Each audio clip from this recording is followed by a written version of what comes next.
Hey, and welcome to ActionCast. I'm Katie, and today the conversation is something that is absolutely foundational. It's not the hot topic items, KPIs, and retention and all the things, but it is something that if we don't get this right in our agencies, we're sabotaging the rest of everything else we do. We're talking about trust, how to build it and grow it with your clients that you serve, and also with the families that you are providing the solution for. That's the topic on today's ActionCast.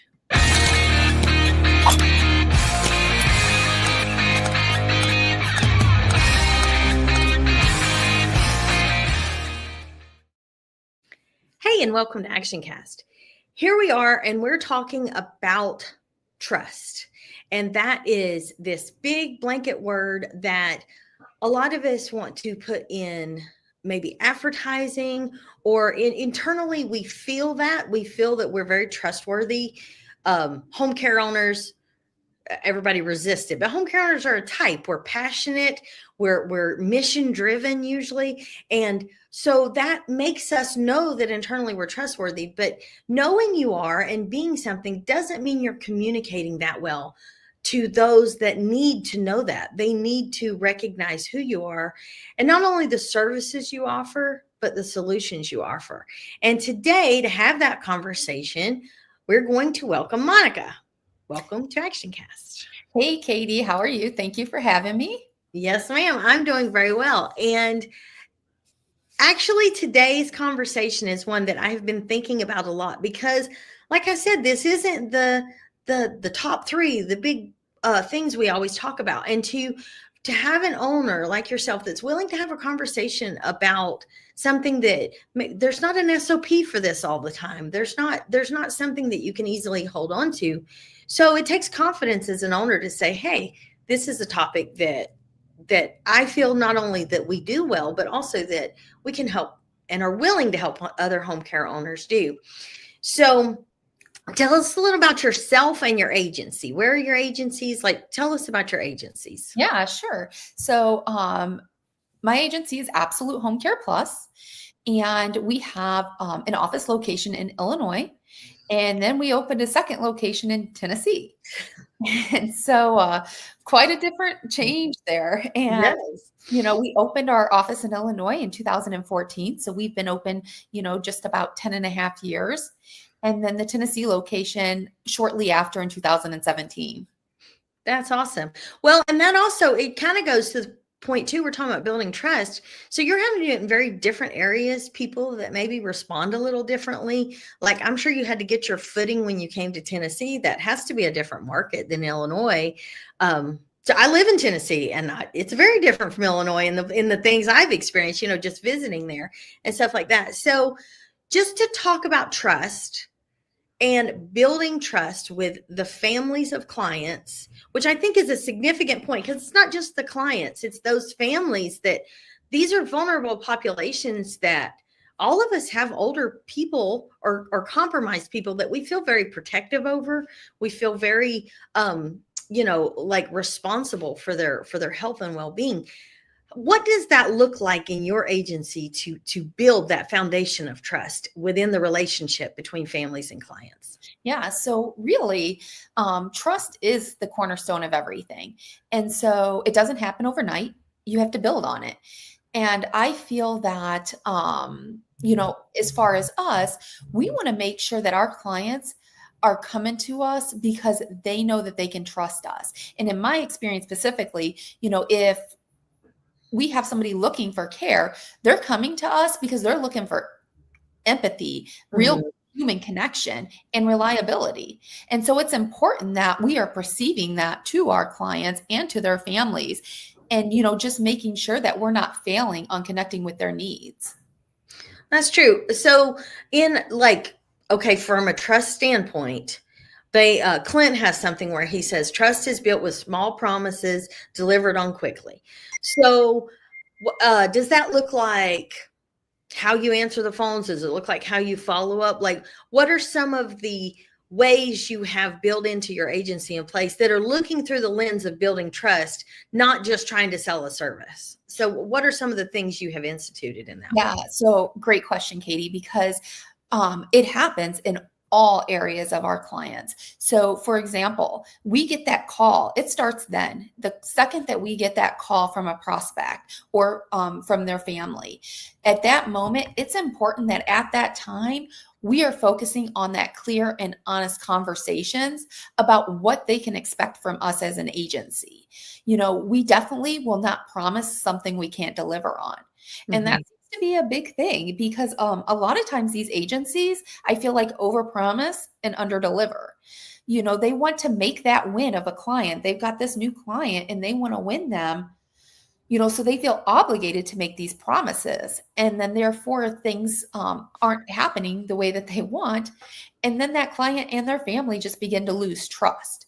So that's one way. And then another way that I also feel is really important and sometimes not even thought about is making sure that as an agency, our care providers are highly trained and that they care, that they have that genuine caring nature about their clients. And so as an agency, we don't just emphasize skill. That, it's really important that you have empathy, that we find care providers that have empathy and that have that good human connection. You can teach on skill, but not always easily to be able to teach on empathy and human connection. And just really, if those caregivers are feeling supported and educated and feeling valued within the agency, they'll establish trust with their clients. And there we just get the ripple effect. And then our families are feeling secure in us. That's so true. And one thing you said there was you select caregivers that from a point of, are these people able to have empathy? Are they able to look at it through that lens? And so often home care agencies hire people because they want that empathy, but then they forget that those people, those personalities that can give empathy, they need that type of connection with them themselves. They need to feel very connected to their agency that they're working for. They need to feel very supported by the care manager. They need all these things because if they're the types that are able to do that, then they're the types that need that. That's kind of like a love language they have if they're able to identify with that so well. So how do you go about, do you have in your interview process, is there kind of a list of questions? Is there a way you train your interviewers to kind of field for that? What are you looking for in a caregiver to help you lay that foundation of trust?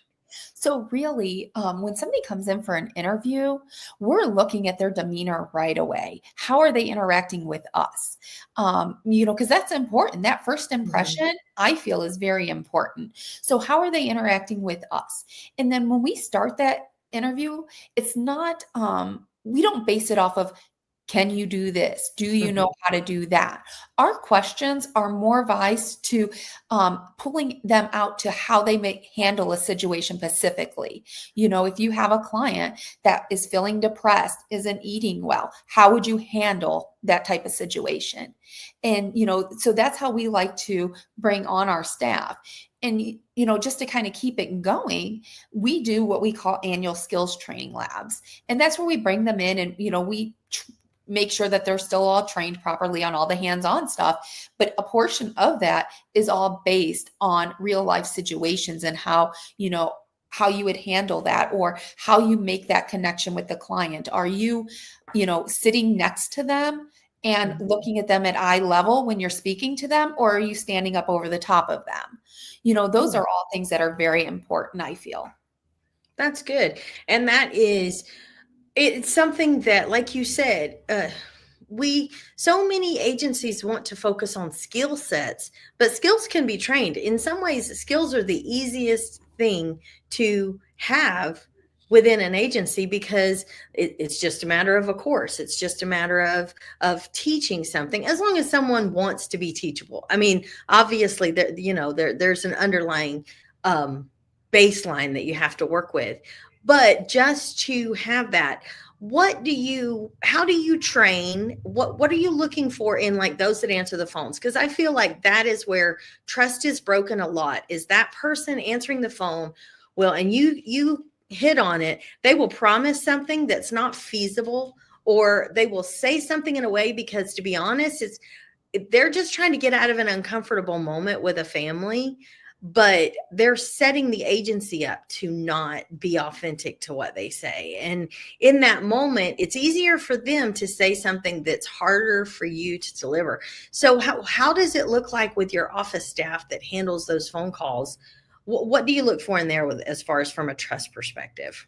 Yeah. So when we have our office staff that are answering phones, it's obviously real important that they do the norm, Mhm. engage, professional and politely, and really show empathy in their conversations.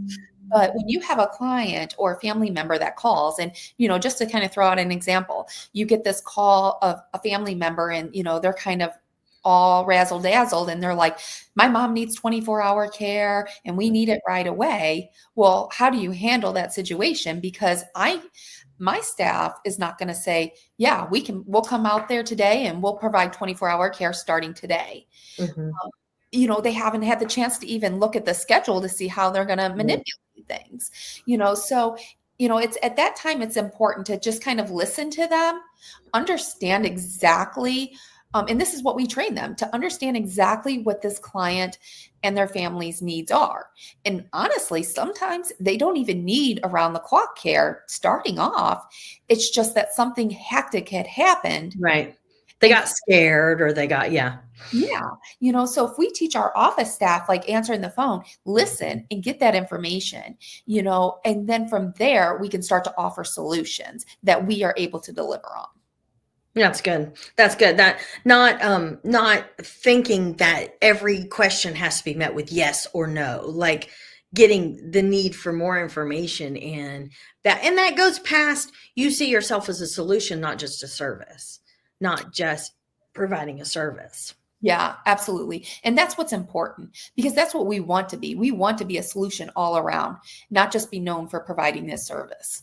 Right. And so how would you say, is this something that, as you as an owner, you said you have been in, how long have you been in the home care industry? Has it been since the 2014? Was that like your make or break, or were you in it before then? No, so actually in high school, I started with a home health company. Okay. I worked there from the time I was 16 until, and I just kind of grew within the agency. So I learned a lot about home health and even how home care can interact with home health. And then in 2014 is kind of when myself and my mom, kind of decided to start our own endeavor. Oh, that's cool. That's awesome. That's really good. And like you said, that's its own secret. We may have to have a side episode about like the interaction there, because I do think that people see those as very alienated, and they see them totally separate, but there is very much ways that they can interact with each other and both be mutually beneficial to each other. There is a big pool out there that we are all trying to serve to the best of our ability. So from that, is this with you having such a clear lens on trust and establishing very healthy agencies? I know, like, we work together in Action Leaders. I know about your agencies, and I know how healthy they are, and how you're able to do the things an owner does and not just operate as an operator, or not just operate as as a part-time scheduler, the slash owner, that's still putting out a ton of fires, but you're still very actively owning your businesses. You have your finger on the pulse of what's going on in your businesses. Is the trust thing something that over time, that wisdom has come to you from seeing different things? Or is that something that just meant so much to you to start with, and you have the benefit now of having laid that good foundation? And so where did that come in your personal owner journey? So I really feel like trust has actually been an ongoing process for us. No, it definitely wasn't, in the beginning, I was so stuck on numbers and this and that. But then I've learned that, we've got to develop trust. We need to be, an agency Mhm. that delivers on that. And so, it just started with having that transparent and really realistic expectations. And then, delivering on it, and really just making sure that, over time we find what we are meeting with our clients. Let me just say this. We meet with our clients ongoing all the time, very proactively. Mhm. And with that, that's how we are learning what areas we needed to do better in. Because if you listen to those small needs, you're able to address those right away. And right away, you're building trust right then from from the start of Mhm. that. And so definitely it's been an ongoing process for us, and really just something that I feel like even now we'll continue to learn and grow and develop how, better ways to gain that trust. That's awesome. And it does show that, like you said, it doesn't have to be something that, oh, I built this, I baked it in right away. This is something that, like any skill, we just talked about it, any skill can be taught, and communicating the trustworthiness and really establishing it, because there's, if owners look at themselves, maybe you can be a good person and not be running a particularly trustworthy agency that have allowed things to fall in the cracks, and you are missing a lot of what you're telling people you're doing, and you're not, and kind of in self-reflection, it's almost, it makes you feel that pressure of, and the overwhelm of, I don't even know how to dig out of this. I want so much, and I feel like I lack so much in these particular instances. So it's healthy, and it's really a good perspective to see that, this didn't have to be laid into the first line, that the first ad we ever put out was this and this and this. And I will say, just based on, the more you tell people how trustworthy you are, the less it sounds authentic. Trustworthiness is built in being trustworthy. Like that, it is definitely one of those caught, not taught things. People trust not because you tell them you're trustworthy, but because of that, you show yourself to be trustworthy. What's your action with? Let's touch on family, wrap this up, because I want to ask one or two more questions. But how are you said you interact with your clients a lot. Do you have a similar pattern to where you connect with families? Like, what does that next layer of communication looks like? Yeah. So we definitely, it's a very, very important that we include families in the client's care. Um, you know, and we need those families to feel secure in that. So Mhm. in order for us to make sure we are proactively engaging, I make sure my staff, when we go out and especially at that initial assessment, find off right off the bat, what is their preferred method of communication?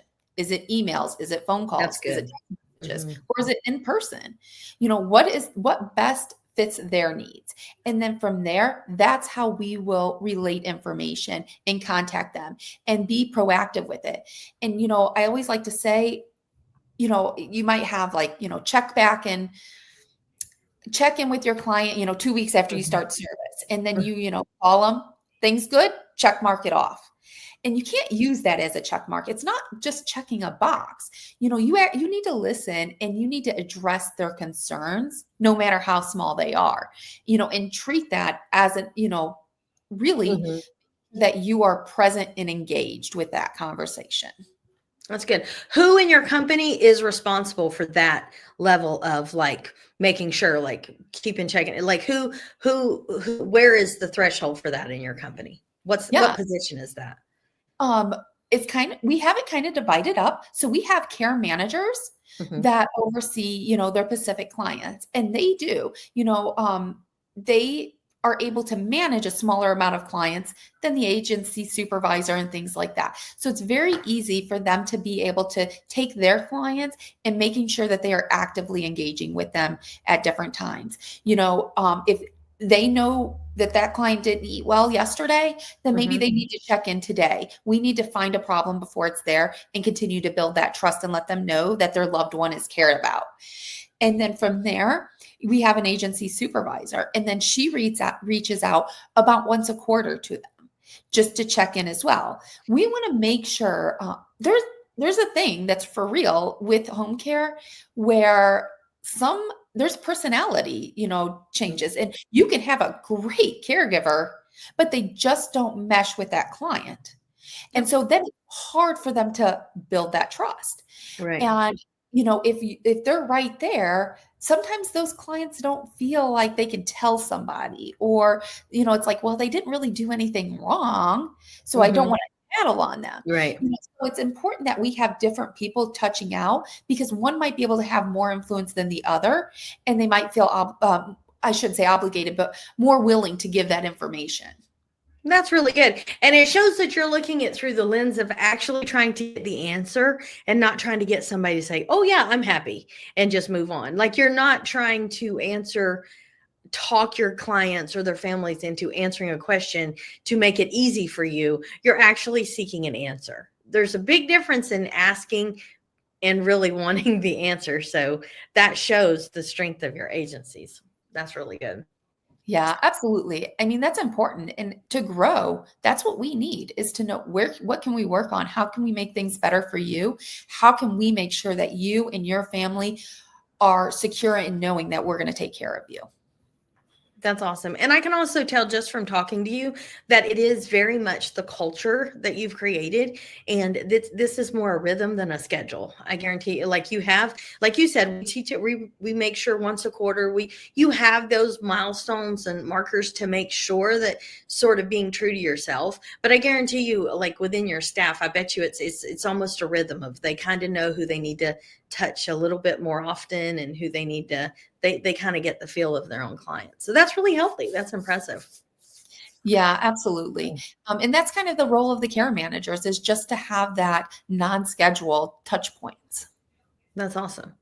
Okay, well, to kind of wrap it up, to land the plane here, what is that thing? Their agency owners are watching this, and their position may be a little bit different. Maybe they were where you were in 2016, 2019, when you're getting your sea legs under you a little bit. And they see, man, I don't think I have communicated that well. I don't think I've built that trust. I feel like I haven't established that foundationally in my company and in my agency. So if they see themselves in that position, what is one or two initial starter, you can do this today things that owner can do to take their agency and start building this level of trust with clients and their families? Yeah, Katie. So that's a really good question. And it's going to sound so simple, but yet I feel like it's so powerful. Really starting today, if they just prioritize that open and honest communication, and, start setting up systems where they are having those proactive checkpoints with the clients and their families. And, also just making sure that they start demonstrating that they're present and that they care enough to engage. And so when a family contacts you and they have this issue, don't let them feel like they're being dismissed. Let them feel like they can trust in you to be able to earn their trust. And, most importantly is if you stay transparent in your communication and you create a solid, long-term, meaningful relationship with them, it's going to show that you're committed today. And you'll just begin to see how that trust is going to help grow your agency. And then it's going to also have like a great positive effect on your clients and your staff.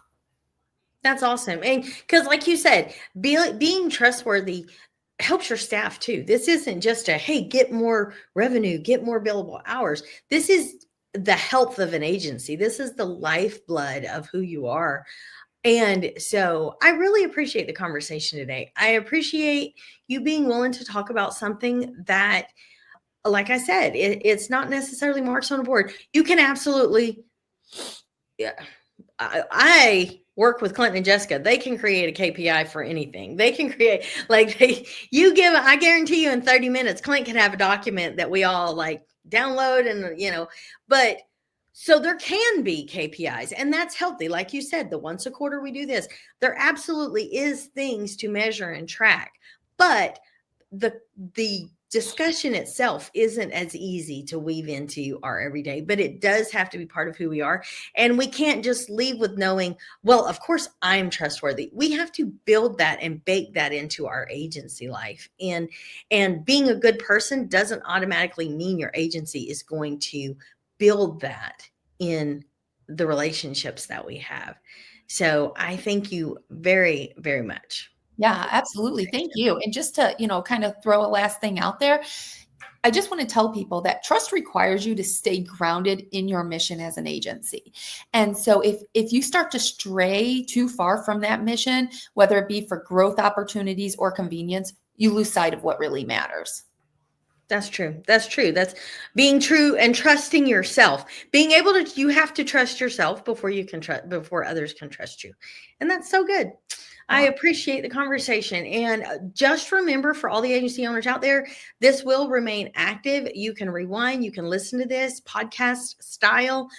There's a lot of wisdom. Inevitably, you always get something that the second and third time you listen to something, you always get more wisdom, skills, and knowledge based in it. So I want to thank you for joining us today, and we look forward to having you next time on ActionCast.